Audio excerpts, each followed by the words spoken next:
नमस्कार दोस्तों, स्वागत है आपका हमारे चैनल रणनीति में। एक तरफ तुर्की का राष्ट्रपति एर्दोगन यूएन में बैठकर कश्मीर के मुद्दे पर भारत के खिलाफ जहर उगल रहा है और दूसरी तरफ भारत की नौसेना का सबसे खतरनाक वॉरशिप आईएनएस त्रिखंड चुपके से साइप्रस के लिमासोल बंदरगाह पे जाकर खड़ा हो गया है। लेकिन दोस्तों, उससे पहले अगर आपने हमारे चैनल को अभी तक सब्सक्राइब नहीं किया है तो जल्दी से कर लीजिए और बेल आइकन भी दबा दीजिए, क्योंकि हम रोज लेकर आते हैं जियो पॉलिटिक्स और डिफेंस से जुड़ी लेटेस्ट और एक्सक्लूसिव खबरें।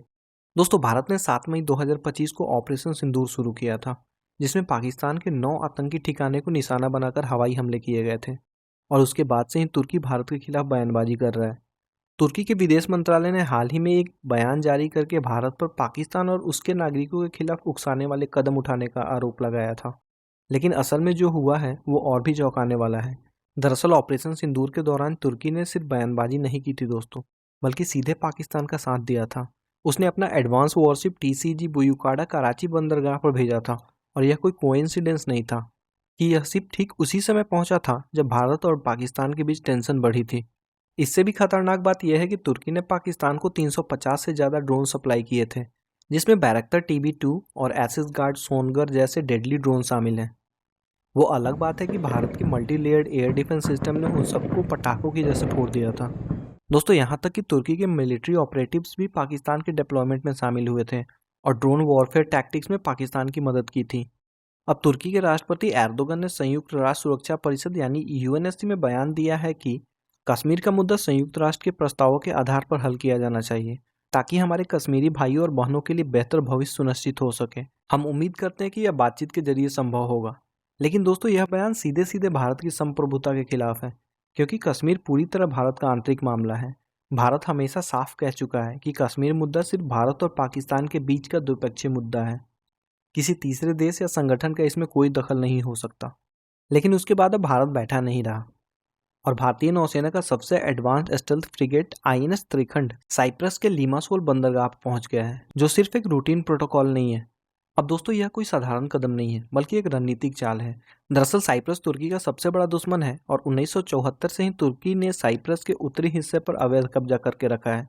ऐसे में भारत और साइप्रस के बीच होने वाले साइंस और डिफेंस एग्रीमेंट्स सिर्फ साझेदारी पर नहीं है, बल्कि इसमें तुर्की को लेकर एक गहरा जियोपॉलिटिकल संदेश छुपा है। तुर्की लगातार पाकिस्तान का साथ दे रहा है और सिर्फ वर्ड्स में नहीं, बल्कि एक्शंस में भी, क्योंकि हाल ही में तुर्की ने पाकिस्तान की सबसे ज्यादा मदद तब की जब भारत ने ऑपरेशन सिंदूर लॉन्च किया था। तुर्की का बुयुकाडा वॉरशिप कराची पोर्ट पर था, जो कि एक एंटी सबमरीन वॉरफेयर शिप है और यह भारतीय सबमरीन्स को ट्रैक करने के लिए वहां तैनात की गई थी। अब साइप्रस में भारतीय युद्धपोत की मौजूदगी तुर्की को साफ संदेश है कि भारत अब किसी भी देश की धमकी या दबाव में नहीं आने वाला। दोस्तों, आईएनएस त्रिखंड कोई साधारण वॉरशिप नहीं है। यह तलवार क्लास का एक अत्याधुनिक फ्रिगेट है जो एडवांस रेडार सिस्टम और मिसाइल सिस्टम से लैस है।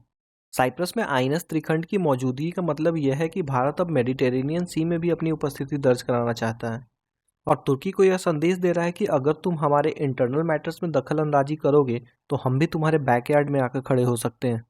दोस्तों, ये सिर्फ सोलो ऑपरेशन नहीं है, बल्कि इंडिया और इसराइल का कंबाइंड स्ट्रेटेजी है, क्योंकि दोनों देश तुर्की के एंटी इसराइल और एंटी इंडिया प्रोपेगेंडा से परेशान है। भारत किसी भी तीसरे देश की कश्मीर पर टिप्पणी को अस्वीकार करता है और अब इसराइल को भी अपने साथ मिलाकर तुर्की को लेसन सिखा रहा है। लेकिन दोस्तों, यहाँ सबसे दिलचस्प बात यह है कि जब इसराइल ने साइप्रस में अपना Barak MX air defence system तैनात किया है तो तुर्की घबराया हुआ है, क्योंकि बराक MX सिस्टम पूरे भूमध्य सागर में तुर्किश एयर डिफेंस और लैंड फोर्सेस की जासूसी कर सकता है। और अब भारतीय युद्धपोत भी वहां पहुंच गया है तो तुर्की तीनों तरफ से घिर गया है। लेकिन असली मास्टर स्ट्रोक तो अभी बाकी है दोस्तों, क्योंकि भारत और इसराइल ने मिलकर तुर्की के खिलाफ एक कोऑर्डिनेटेड अटैक लॉन्च किया है। एर्दोगान ने यूएन जनरल असेंबली में एंटी इंडिया और एंटी इजराइल स्टेटमेंट के बाद दोनों देशों ने एक साथ मिलिट्री रिस्पॉन्स दिया है।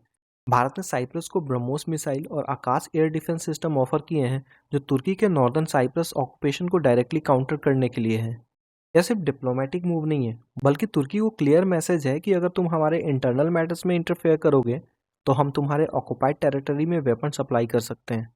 अब दोस्तों, अगर आपको ये वीडियो पसंद आया है तो लाइक और शेयर करना ना भूलें। नीचे कमेंट करके बताइए कि आप भारत की इस चाल के बारे में क्या सोचते हैं। और हाँ, हमारे चैनल रणनीति को सब्सक्राइब करना मत भूलिएगा, क्योंकि हम रोज लाते हैं जियो पॉलिटिक्स और डिफेंस से जुड़ी लेटेस्ट और एक्सक्लूसिव खबरें।